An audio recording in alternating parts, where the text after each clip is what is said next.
Esperamos que hayan disfrutado de un café y esta pausa y estén listos para continuar aprendiendo con la conferencia sobre planes de intervención acústica, diagnóstico, priorización y ejecución de medidas de control. Un espacio académico en el que nos acompañará Diego Mauricio Murillo Gómez, quien es ingeniero de sonido, condecorado como joven investigador destacado por diferentes comunidades científicas internacionales, beneficiario de becas nacionales e internacionales, gerente de operaciones de Conitec y profesor titular de la Universidad de San Buenaventura, Medellín.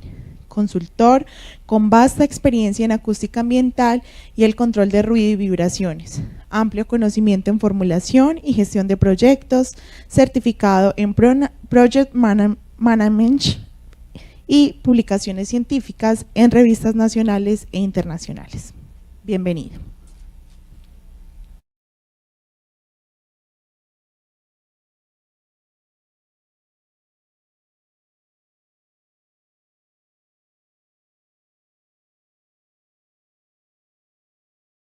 Buenos días a todos, ¿me escuchan bien? Bueno, yo me disculpo un momento porque estoy con un poquito de gripa, entonces me van a sentir un poco con la voz ronca. Bueno, la charla de hoy trata de cómo resolver problemas complejos de ruido en la industria, ¿cierto? El factor de riesgo ruido es uno de los factores más representativos y que está de manera constante en diferentes procesos productivos. Y uno de los elementos que es difícil es cómo yo logro resolver problemas de ruido, porque generalmente esa interacción involucra tener a ingeniería o tener a mantenimiento, básicamente, digamos que en el marco de los proyectos, y la realidad es que muchos de los procesos en las industrias están descentralizados. Entonces, el problema llega cuando ya no se puede hacer nada, es decir, montamos una nueva planta de producción y resulta que eso tiene un problema de ruido, cuando si desde el proceso de planeación se hubiera integrado, pues hubiera sido mucho más fácil. Entonces, gran parte de lo que queremos mostrar acá es cómo se hacen ciertos diagnósticos específicos, ¿cierto?, que permitan realmente una gestión del control de ruido mucho más efectiva. Parte de lo que les vamos a mostrar es proyectos que nosotros desarrollamos con diferentes industrias. En esta charla en específico me voy a enfocar en diversos proyectos que hemos desarrollado con Cerrejón, asociados a disminuir la exposición de los trabajadores, perdón, en equipos mineros.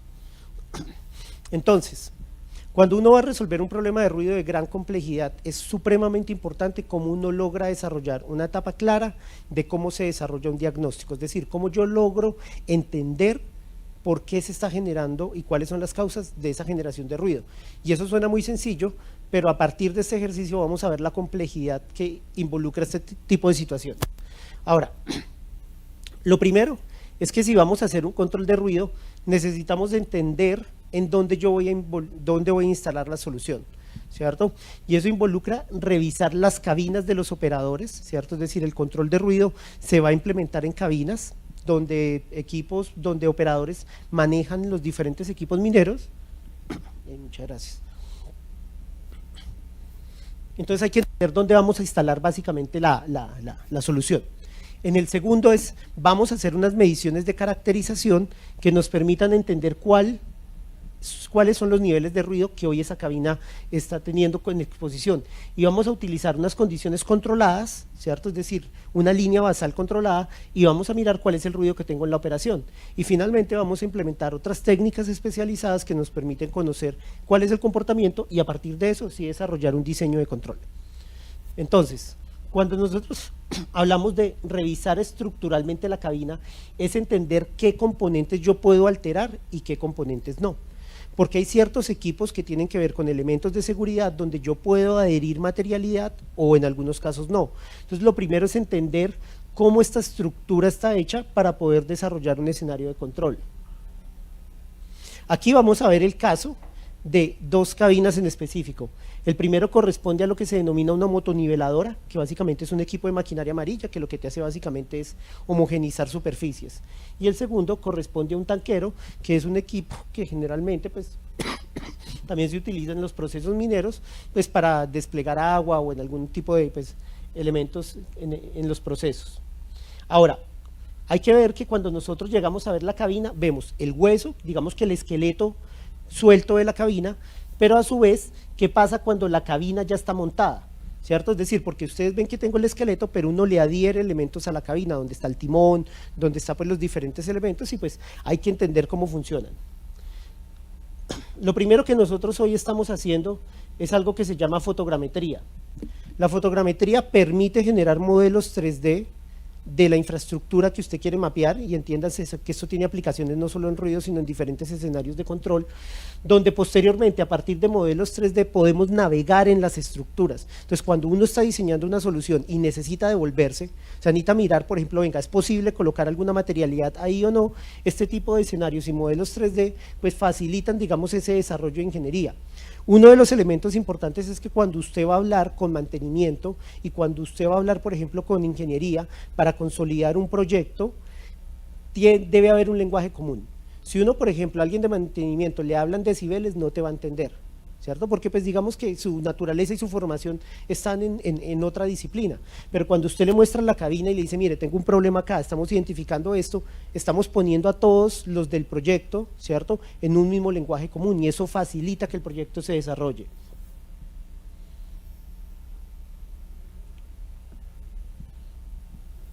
Estos tipos de escenarios los hacemos tanto internamente como externamente, y ya vamos a ver por qué es importante tener los dos digamos que componentes. Primero, porque vamos a identificar que vamos a tener una serie de fugas y elementos que vulneran el aislamiento o permiten ingresar los niveles de ruido.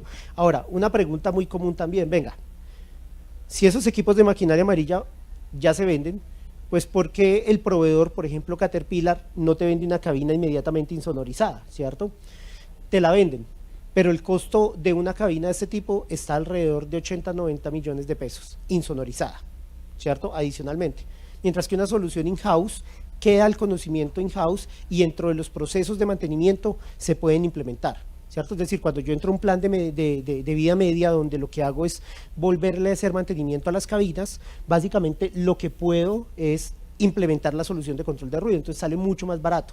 Nosotros hemos desarrollado diferentes diseños de control, uno de ellos es para la flota 240, que hoy tiene una implementación masiva en Cerrejón, y esa implementación, por ejemplo, el costo de las cabinas es alrededor, ¿cierto?, del 15% del costo total. Entonces realmente el desarrollo del proyecto de control in-house es mucho más pues, económico. Ahora, una vez que yo entiendo cuál es el comportamiento de las estructuras de la cabina, tenemos que empezar a mirar la línea basal. Y lo primero que hacemos, acá les estamos mostrando cómo estamos resolviendo un problema, y el problema es, necesitamos reducir la exposición en cabinas, ¿cierto? Y lo que les vamos a mostrar es metodológicamente cómo se desarrolla el proceso de control.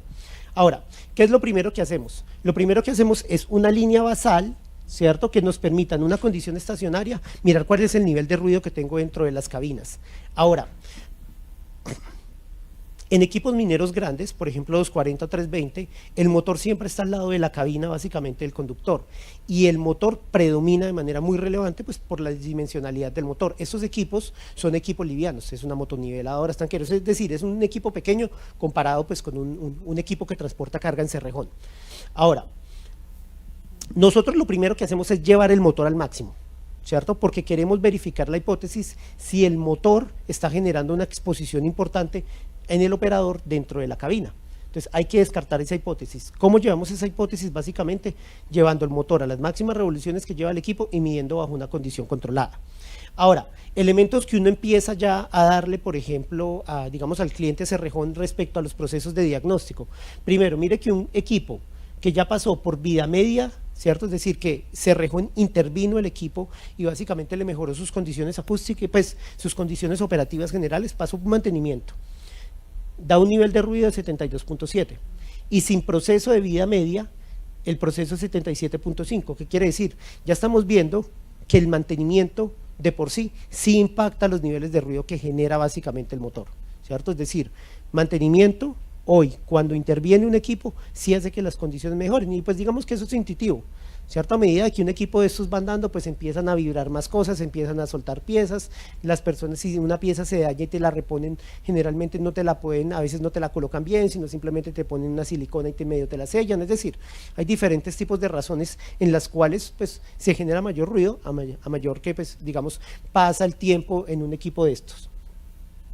Pero ¿qué estamos encontrando acá? Estamos encontrando que básicamente frente a un TLB, que es 82.1 para el caso de Cerrejón para 12 horas, pues estamos muy por debajo. Entonces lo que nos está diciendo esta primera medición es, venga, si usted va a hacer control de ruido acá, ojo porque el motor no es tan significativo. Caso contrario, por ejemplo, con equipos 240 y 320 toneladas, donde el motor sí predominaba. Ahora, ¿qué es importante siempre? Cuando yo voy a hacer un diagnóstico, nosotros desde el punto de vista de ingeniería analizamos mucho el dato, pero nuevamente, parte de lo que queremos transmitir es que uno tiene que entender hoy que del desarrollo de proyectos necesita la articulación de actores. O sea, necesita que las personas de mantenimiento, necesitan que las personas de ingeniería, necesita uno que las personas de salud, que las personas que toman decisiones, los gerentes, entiendan qué es lo que se está haciendo. ¿Para qué? Para que el proyecto pueda surgir su curso dentro de la organización. Entonces, por ejemplo, nosotros lo que hacemos siempre es levantamientos fotogramétricos, grabar audio y grabar video. Porque es que no es lo mismo cuando dice, mira, ahí hay ruido, cuando usted pone a la persona que escuche los elementos y que entienda la problemática. Uno como acústico es muy fácil hablar de decibeles porque es del día a día, pero no todo el mundo habla así, entonces hay que bajar, ¿cierto?, lo que uno quiere transmitir a un lenguaje que sea común para todos.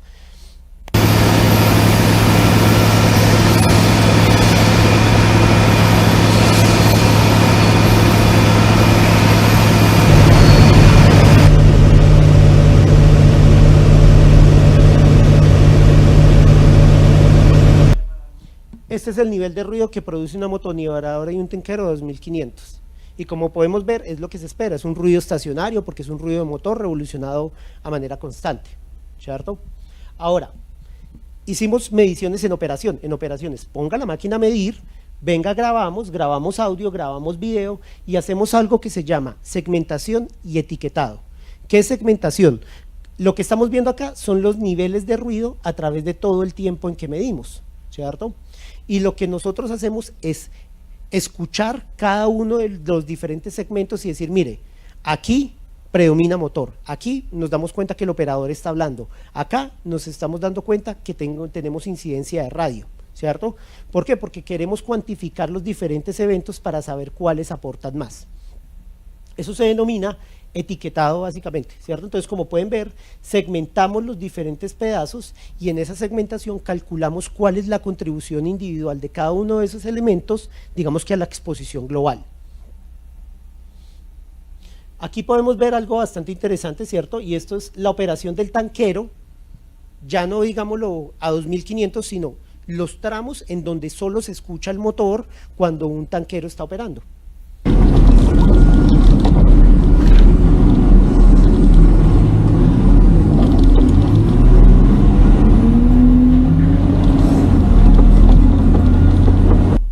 Ahora, varios elementos. Primero, podemos ver que la característica tiende a ser relativamente estacionaria porque no tengo unas fluctuaciones muy grandes, lo que se esperaría, y la concentración del nivel de ruido, la frecuencia más alta, están bajas frecuencias. Sin embargo, el valor registrado cuando sumamos todos los elementos de ese tramo de motor, nuevamente corresponden a 74 decibeles. Entonces, el problema no es el motor, primer descarte. Segundo, vamos a mirar cuáles son las contribuciones que tiene el radio de operación dentro de la exposición. Muy bien, todo muy bien, gracias a Dios. ¿Qué nos está diciendo esto? Miren, en promedio tenemos 87.3 decibeles, cuando el radio opera tenemos 90.3 y los escenarios de interferencia del radio, se hace como ese ch que suena antes de entrar y salir, te aportan alrededor de 85.3 decibeles. Es decir, solo el tener un radio en el equipo minero te lleva a una exposición que supera el TLB. Y eso es un reto, porque entonces dirán, venga, pero pues es imposible quitar el radio.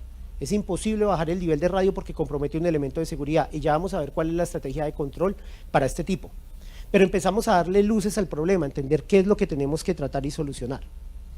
Nuevamente, pues vemos que el espectro, ¿cierto?, se concentra en donde está el rango de la voz, ¿cierto?, que es entre 500 y 4000, que básicamente es donde esos radios operativos funcionan. Ahora, vamos a mirar qué pasa con la voz, es decir, cuando el operador habla. Y tenemos un valor promedio de 82 pero con intervalos donde cuando él habla en estos pedazos, miren que él puede llegar hasta 90 decibeles. Es decir, esa persona cuando está operando el equipo minero, está gritando, porque si usted está hablando 90 decibeles, está gritando, ¿cierto? Teto, dame la biplata, tío, mandate 20,000 pesos, dame la biplata. Bueno, no se detalla el mensaje, eso es lo que está hablando, ¿sí o no? Pero bueno. Ahora, miren que acá hay cosas interesantes sobre las cuales uno después proyecta los escenarios de control. El primero es, tenemos que el motor nos genera 73.8 decibeles, que es esta negra, listo. Vemos que la voz y el radio están entre 90 y 85 decibeles, que son estos de acá, y entonces estamos viendo que nuestro problema está en alta frecuencia, ¿cierto? Acá estamos viendo el eje en frecuencia, entonces el problema que tenemos está en el rango de la voz, listo. Y la condición más crítica es cuando se opera el radio, que tenga una contribución muy grande de superación del TLB. Ahora, lo que estamos viendo acá es lo que se denomina un espectrograma, y este espectrograma lo que permite mirar es a través del tiempo dónde se concentra la energía en diferentes frecuencias, y estos tramos son los que permiten identificar que en términos operacionales, como se espera, aquí tenemos el rango de la voz, miren que estamos más o menos desde 315 hasta 3500, ¿cierto? Este rango es como el rango de la voz, y pues estamos viendo que cada vez que el equipo opera, pues yo estoy operando y hablando constantemente, que hace parte de la naturaleza básicamente del proceso, ¿cierto? De la operación, donde el operador se tiene que conectar directamente, pues constantemente con base para instrucciones. Vemos que tenemos un elemento constante en este rango de 125 que nuevamente se asocia a motor, pero lo más oscuro, que es lo que a nosotros digamos nos interesa, está siempre en este rango. Entonces nuevamente, ¿qué dice uno ahí? Tengo que resolver un problema de alta frecuencia. Ahora, vamos a mostrar lo mismo básicamente para la motoniveladora, ¿cierto? Cómo segmentamos eso, y ya les mostramos cuál va a ser el enfoque de control. Tenemos motor.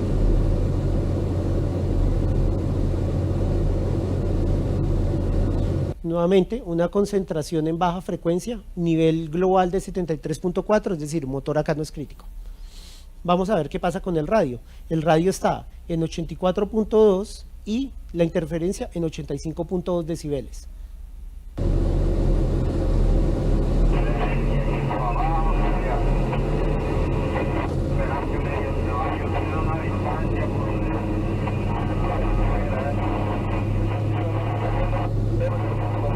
Y vamos a colocar la voz. Miren que la voz da 92 decibeles.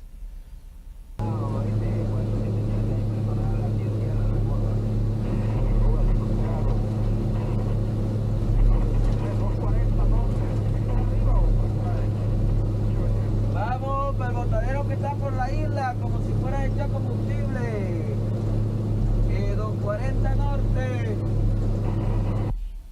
Entonces, bueno,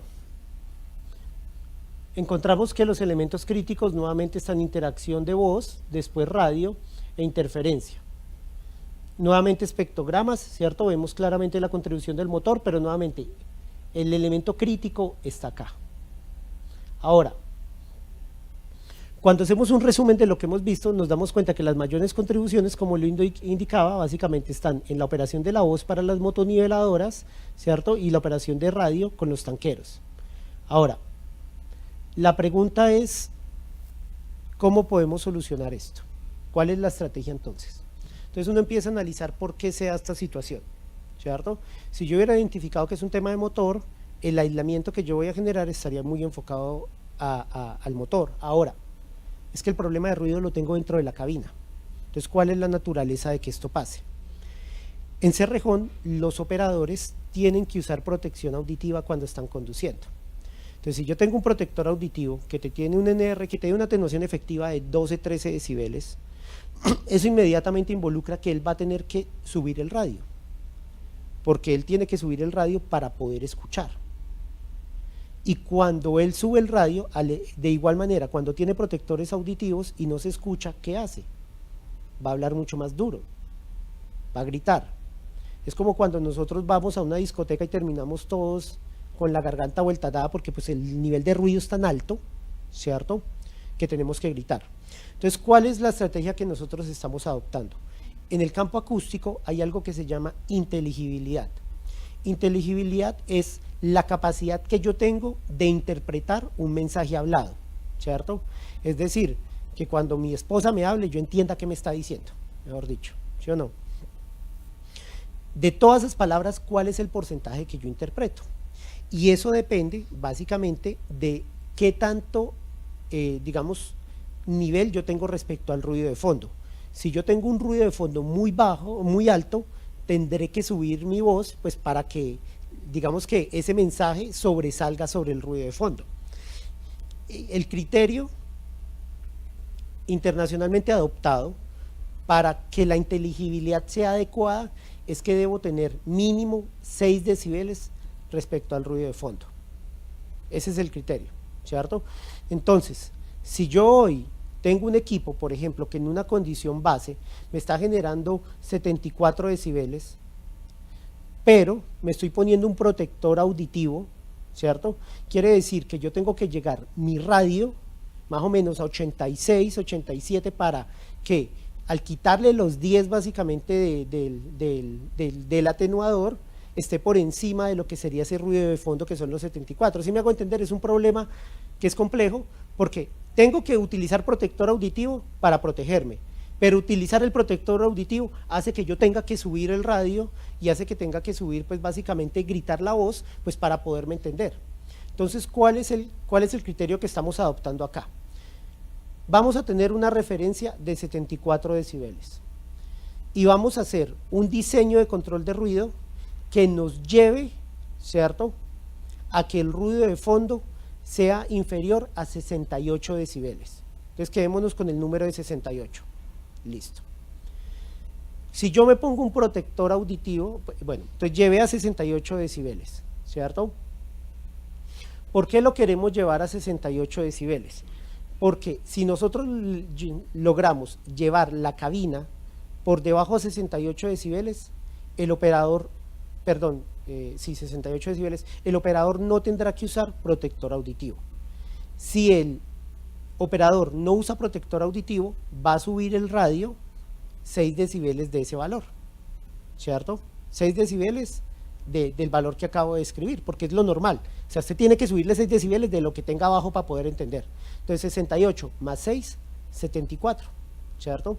Más las diferentes tolerancias que tenemos, ¿cierto? Entonces nosotros estamos planteando un proyecto que cuando el nivel de fondo esté abajo, el operador máximo suba 6 decibeles el radio, eso conllevaría a una exposición alrededor de 76 decibeles. Estaríamos por debajo del nivel de acción.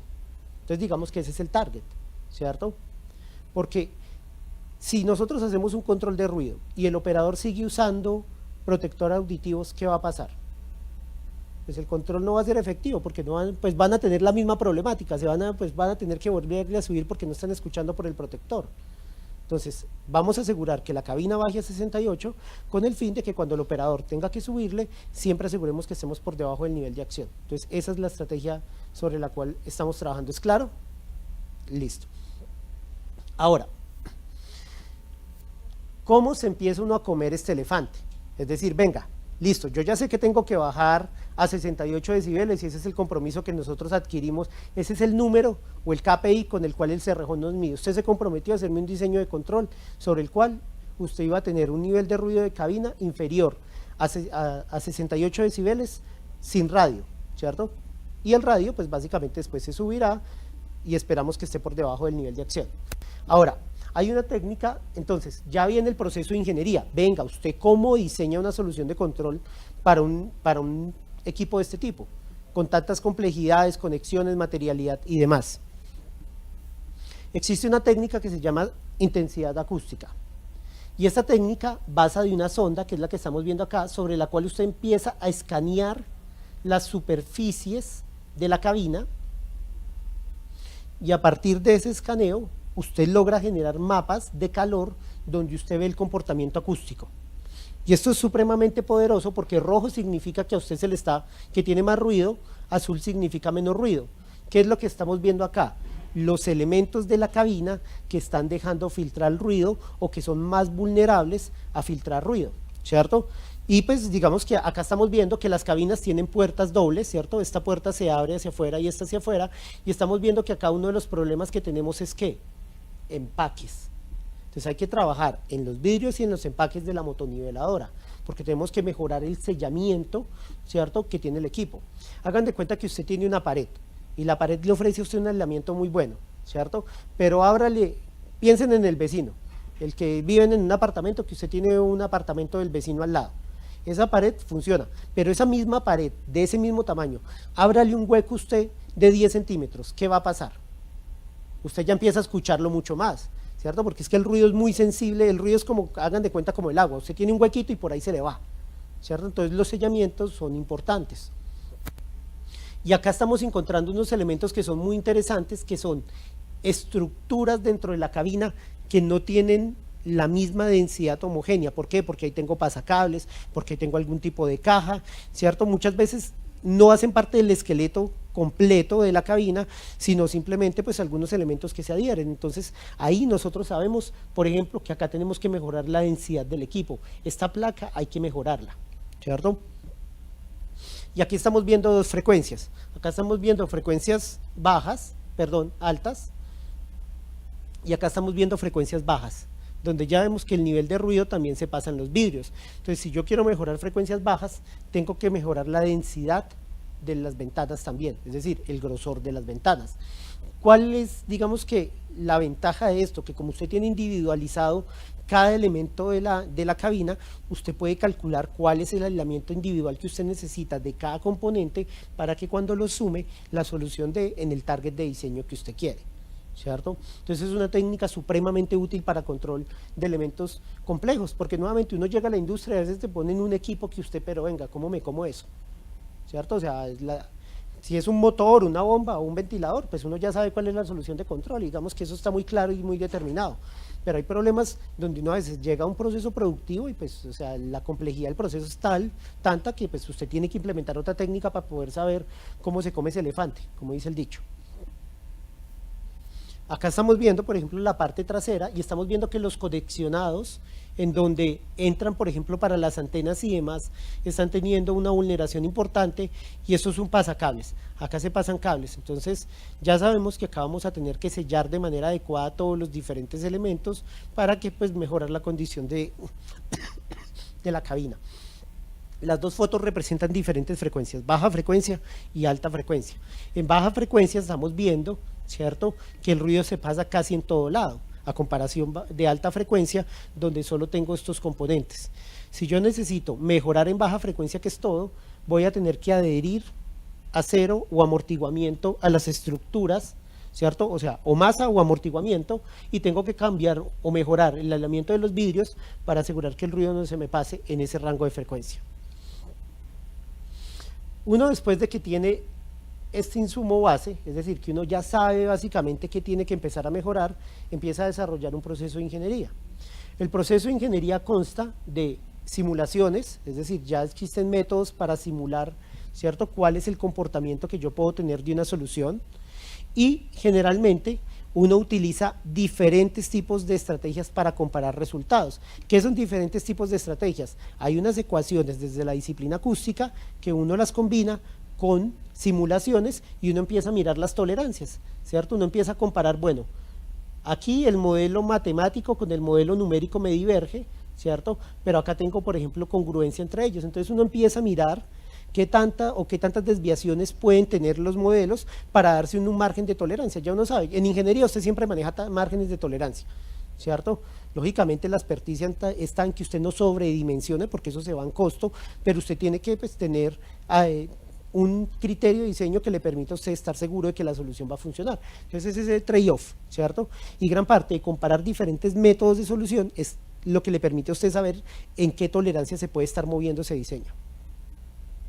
Nosotros implementamos métodos numéricos. Acá podemos ver la cabina desde arriba. Esto es ya la cabina de un equipo, es un 240 para compartirles. Lo que vimos ahorita es el proyecto que actualmente estamos desarrollando, que es tanquero y motoniveladora, ¿cierto? Ya terminamos la parte de diagnóstico y entramos a la parte de ingeniería. Estamos en este momento en el proceso de ingeniería. Sin embargo, les voy a mostrar el proceso de ingeniería que ya desarrollamos para un equipo anterior y que pues ya fue completamente desarrollado e implementado. Ahora, lo que estamos viendo acá es la cabina de un equipo 240 toneladas de Caterpillar mirado desde arriba, ¿cierto? Y básicamente lo que podemos ver es que teníamos niveles de ruido que superaban los 90 y posteriormente con la solución de diseño y control estamos entre el rango de 75 más o menos, ¿cierto? Entonces empezamos nosotros a validar los targets de atenuación que estamos planteando básicamente. Ahora, ¿esto cómo se lleva a la práctica? Como tenemos una sonda que nos mostró cuáles son los elementos sobre los cuales necesitamos mejorar los diferentes componentes y elementos, ¿cierto? Hicimos ya los cálculos de ingeniería, empezamos a especificar a esa cabina actualmente qué se le debe poner. Entonces cogemos una cabina, por eso la primera fotografía que vimos fue el esqueleto, porque hay que entender de dónde yo me voy a pegar, ¿cierto? El esqueleto de la cabina. Y acá ya empezamos a especificar, a esta cabina hay que colocarle cierto tipo de material, este material se va a adherir, los vidrios los vamos a cambiar, vamos a trabajar en sellamientos, ciertas configuraciones de materialidad para las cabinas, es decir, llevamos esto ya a una ingeniería de detalle, donde yo empiezo a implementar cada uno de los diferentes elementos que quiero básicamente reducir. Esto se hace pues para los diferentes elementos de la cabina. Acá estamos viendo por debajo y es muy curioso que en la mayoría de equipos mineros, y tanto pesados como livianos, por debajo de la cabina usted siempre tiene un hueco. Cuando vimos la motoniveladora, perdón,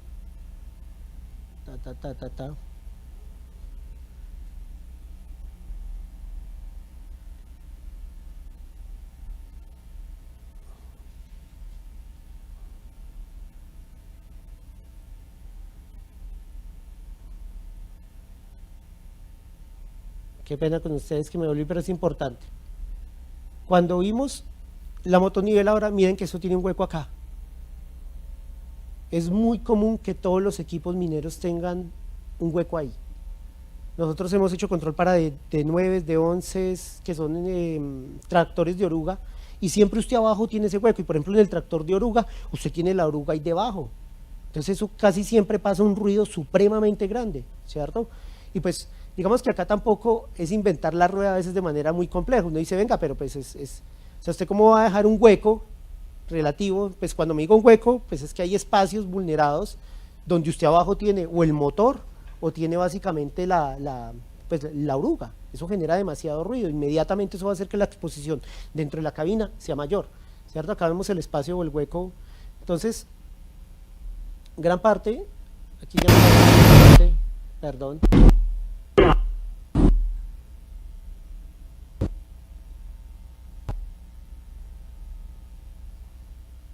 Vuelvo. Entonces, gran parte es cuando se identifican estos espacios, empezar a especificar, ¿cierto? Y colocar elementos que nuevamente estén enfocados en el sellamiento, ¿cierto?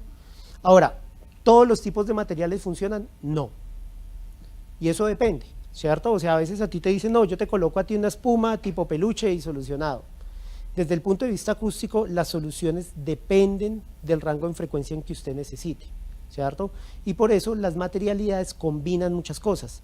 En este tipo de soluciones ya vamos a ver que tenemos diferentes tipos de elementos. Por ejemplo, acá estábamos viendo en un 240 que la unión del tablero con el vidrio tenía fugas acústicas, ¿cierto? Acá se puede ver en rojito que pues, los niveles de ruido provienen de esta zona o de esta línea. Entonces, ¿qué es lo que se hace? Básicamente se adhiere un material amortiguante que selle el tablero contra la cabina, ¿cierto? Estos elementos se adhieren encima del tablero y cuando se mueven chocan entre ellos, ¿cierto? Empiezan a pelear, digamos que metal con metal, por decirlo así.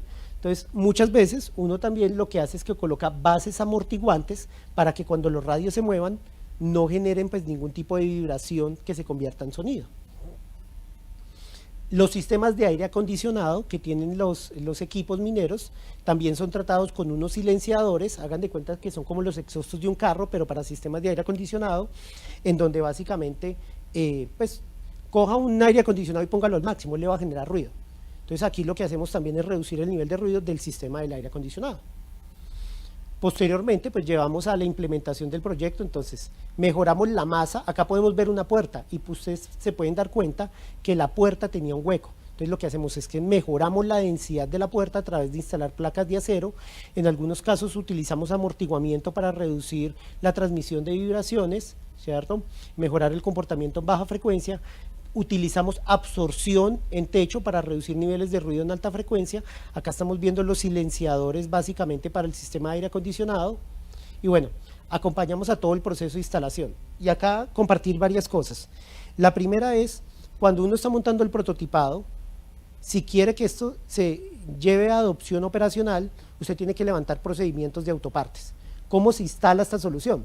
¿Cierto? Porque en últimas, a Cerrejón, pues el contratista de mantenimiento de Cerrejón, el que hace el mantenimiento, tendrá que instalar esta solución. Entonces hay que levantar todo un procedimiento administrativo, ¿cierto? Toda una gestión de cambio de cómo estas piezas se van instalando cuando se hace un procedimiento básicamente de instalación.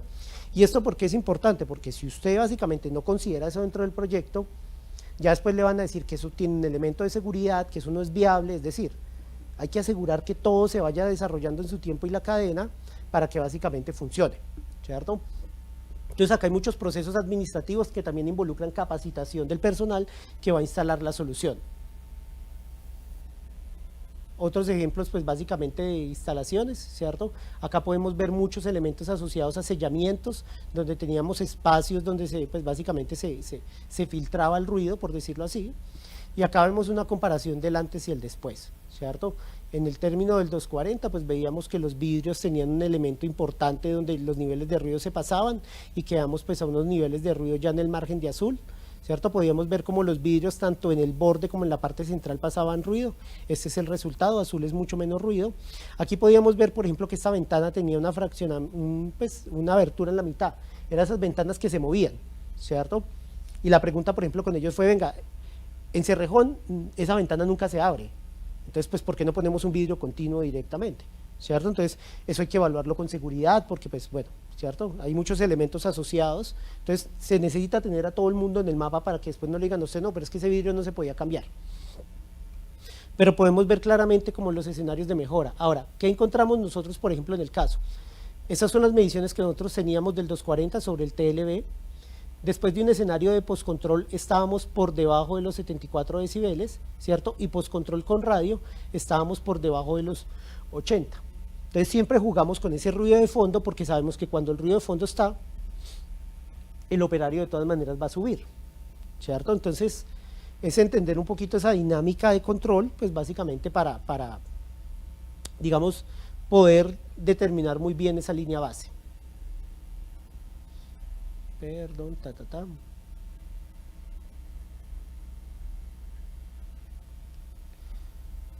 Y bueno, hasta ahí voy con la charla, ¿cierto?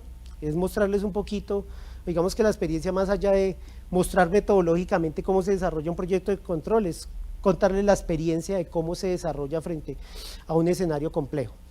Tenemos 15 minutos, yo traje otras diapositivas asociadas a otros proyectos de control, ¿cierto? Por si no hay alguna pregunta, pues podemos desarrollarlas rápidamente, se las voy a mostrar rápidamente. Eso es algo que estamos haciendo con Ecopetrol. Uno de los problemas en Ecopetrol, ¿cierto? Hay mucho tren de maquinaria que pues genera mucho ruido, tienes motores, tienes bombas, son procesos que generan pues elementos de mucho ruido. Ahora, lo primero que nosotros estamos haciendo es, venga, cuando yo hago una sonometría no es lo mismo si la hago para exposición, es decir, cuál es el nivel de ruido del área, así yo quiero hacer una sonometría para control. Si yo hago una sonometría para control, lo que estamos viendo acá es que nosotros medimos alrededor de la máquina y empezamos a determinar cuál es el perfil de emisión de la máquina para saber cuáles componentes son los que más emiten.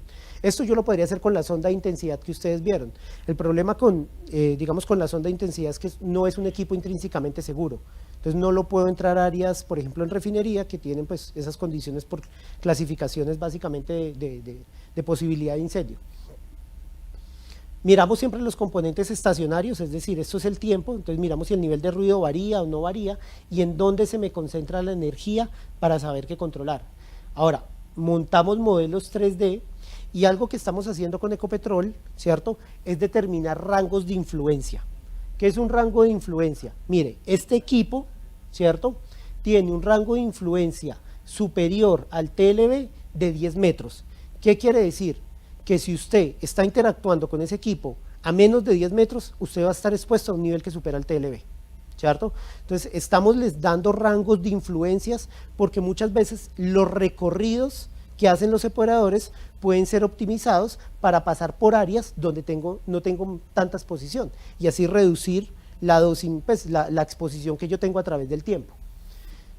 Montamos modelos y esta es la condición que nosotros, por ejemplo, tenemos hoy. Esta es la línea base, esto básicamente es la zona de hidrocracking en refinería y lógicamente los recorridos que los operadores hacen generalmente están asociados sobre estas áreas, ¿cierto?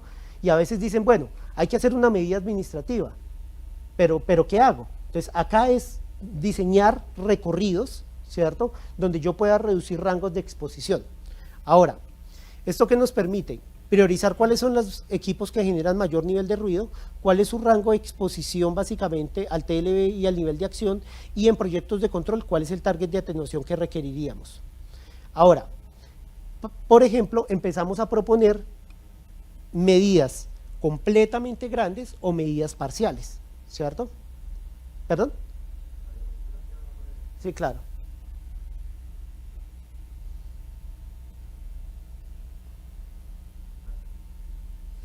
Entonces empezamos a decirle ya a hacer ingeniería conceptual con Ecopetrol y empezamos a decirle, venga, esto podemos hacer una barrera, un encerramiento completamente en el shelter, ¿cierto? O podemos hacer un encerramiento parcial. Si usted hace un encerramiento completo, vamos a reducir el nivel de ruido a esta manera. Si usted hace un encerramiento parcial, esto es lo que va a obtener. A una bomba la podemos cerrar completamente, entonces tenemos que ponerle un silenciador, acá hay que revisar el componente de aire, o podemos hacer un encerramiento solo lateral, ¿cierto? Y esto es, si hacemos un encerramiento completo, esto es lo que tendríamos, si hacemos un encerramiento parcial, esto es lo que tendríamos. Ahora, ¿por qué hacemos eso? Porque es que también decirle a refinería que usted tiene que aislar completamente todas las máquinas a veces es inviable. Entonces uno tiene que entender cómo le ayuda a gestionar el proceso. Entonces, ¿qué es lo que estamos diciéndole hoy, por ejemplo, a la operación o a ingeniería en Ecopetrol? Mire, si hacemos un encerramiento completo, que es el ideal, que es lo que se busca, pues todo va a quedar en amarillo. Pero ya sabemos que llevar eso cuánto tiempo va a tomar y muchas veces va a ser inviable, ¿cierto? Temas presupuestales, mantenimiento, Pero si hacemos esos encerramientos parciales, que son más chiquitos, que no te solucionan la problemática completa desde el punto de ruido, pero sí tienes una reducción en los rangos, ¿cierto?, de influencia en donde los operadores caminan. Entonces, sí va a haber una reducción porque la exposición residual cuando yo estoy caminando para revisar equipamiento se va a disminuir. Los operadores en Ecopetrol generalmente lo que hacen es estar pendiente de las máquinas haciendo recorridos completos. Entonces, si yo reduzco los niveles de ruido de esta manera, pues voy a hacer que la exposición disminuya. Ahora, cuando la persona intervenga o el operador intervenga con este compresor, pues va a estar expuesto, pero hace parte de la dinámica, ¿cierto? Pero lo que estamos buscando es tener periodos de no alta exposición mientras él va recorriendo, que aquí, como lo veíamos, era casi continuo. Entonces también es pensar en alternativas, ¿cierto?, no solo desde el punto de vista de ingeniería, sino también que puedan ayudar, digamos que, a reducir el nivel, y reducir el nivel parte también de reducir el tiempo de exposición. Y bueno, ya con eso ahora sí, pues muchas gracias y quedo como pendiente a cualquier pregunta o inquietud que tengan.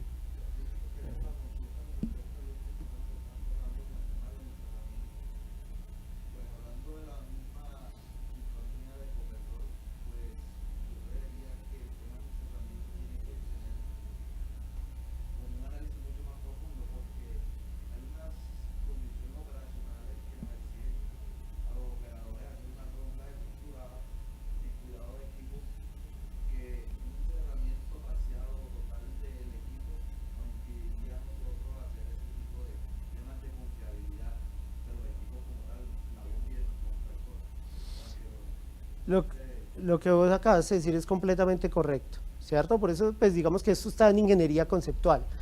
Una de las imposibilidades, por ejemplo, del tratamiento de esta serie de equipos, ¿cierto?, es básicamente el encerramiento. El encerramiento, primero, con fiabilidad se afecta y segundo, en algunos elementos uno puede afectar la temperatura de las máquinas por el encerramiento, ¿cierto? Y en muchos proyectos de cerramiento termina esto volviéndose un gallo mecánico porque usted tiene que meter pues básicamente ventilación forzada, ¿cierto? Y entonces eso te eleva los costos porque entonces tienes que tener un sistema ya de ventiladores y los ventiladores te generan ruido, entonces a ese ventilador hay que hacerle un tratamiento acústico, entonces bueno, un proyecto que terminó un elemento pequeño terminó volviéndose grande, ¿cierto? Este tipo, por ejemplo, de soluciones, digamos que el completo que te dirían es este, y eso no te lo van a aceptar, por lo que vos acabaste de decir, ¿cierto? Por ejemplo, en una bomba, a veces si usted tiene problemas básicamente de cavitación, la voluta se puede romper, entonces necesitan estarla verificando para que pues, eso no pase, ¿cierto? Entonces digamos que estos elementos no son viables, pero por ejemplo, son chaquetas acústicas que nosotros ya hemos visto como las chaquetas que se instalan para temperatura, donde uno monta una estructura liviana, ¿cierto? Son elementos, por ejemplo, que te permiten fluido y demás, y en estas uno puede colocar visores, ¿cierto? Entonces, digamos que no hay almuerzo gratis, es decir, uno va a afectar a mantenimiento y operaciones, así sea usted colocando esto, pues porque el comportamiento ya, pues no estoy viendo la máquina directamente, ahora se puede trabajar con visores y demás, pero por eso es importante involucrar a todos del proyecto, porque lógicamente uno debe buscar la mejor relación posible para todas las unidades, pero un proyecto de generación de control de ruido va a involucrar algún tipo de encerramiento, así sea parcial, elemental, ya sería mirar visores y demás, pero pues es que es la única manera, o sea, tenés que hacer un control y eso pues involucra poner algún tipo de aditamiento, ¿cierto? Ahora, hay otros elementos donde, por ejemplo, se colocan chaquetas y en Ecopetrol hay algunos casos donde por temperatura sobre las carcasas se instalan algún tipo de chaquetas, ¿cierto? Esas chaquetas se pueden instalar o sea, con materialidad acústica. Entonces el componente es muy similar, solo que está diseñado para reducir ruido en vez de temperatura. Entonces, bueno, digamos que ya ahí empieza uno ya a conciliar con todos el proyecto.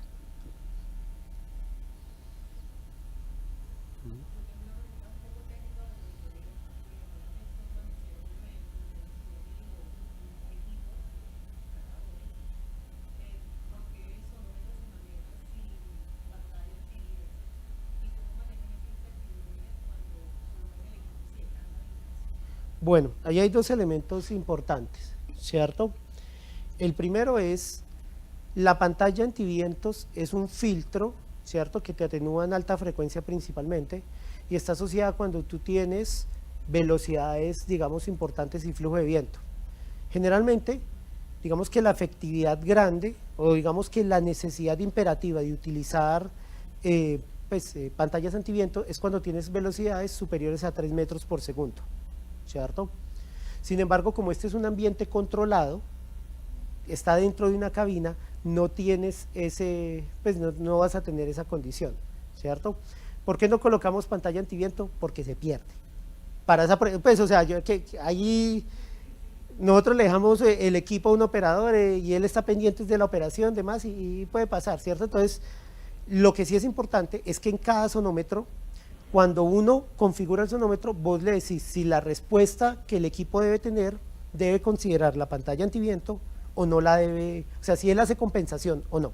Lógicamente, cuando no utilizamos pantalla antiviento, le decimos al sonómetro que está midiendo sin pantalla antiviento. Entonces, pues eso es una. Ahora, respecto a la vibración, es una realidad, ¿cierto? Pero venga, miremos las fotos. Uno generalmente...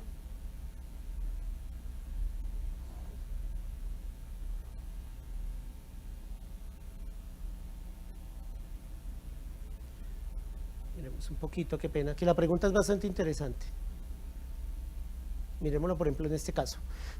Lo primero es que nosotros estamos adhiriendo el equipo a la silla, entonces nos estamos ganando un sistema de amortiguamiento que es el que está prohibiendo la silla, ¿cierto? Ahora, ¿por qué grabamos audio? Porque audio nos permite mirar si tenemos elementos anómalos que realmente no estén, pues que digamos que no serían parte de la naturaleza, ¿cierto? Si nosotros escuchamos el audio,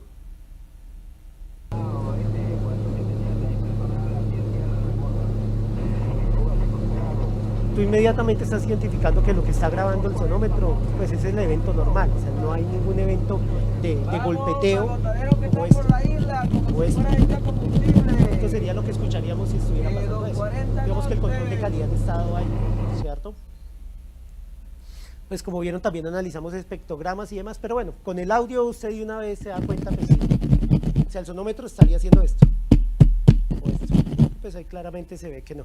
Pues bueno, ese es como el esquema. Bueno, no sé, ¿alguna pregunta adicional?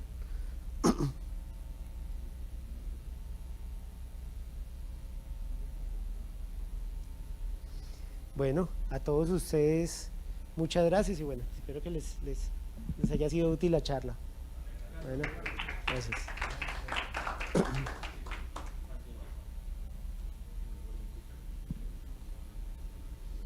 Usted es el copetrol. Iba a preguntar. ¿Qué más? ¿Cómo están? Estoy allá en la refinería, en la unidad de coque. Sí. Yo no sé si...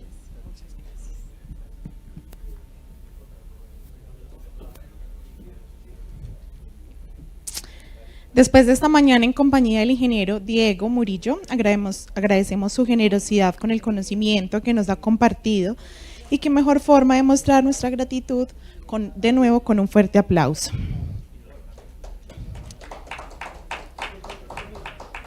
Los invito a tomarse una pausa de 20 minutos, estirar las piernas y disfrutar de la muestra comercial y un delicioso café. Disfruten del recorrido ubicado en las afueras del Salón Antioquia. Nos encontramos nuevamente a las 11:30 de la mañana.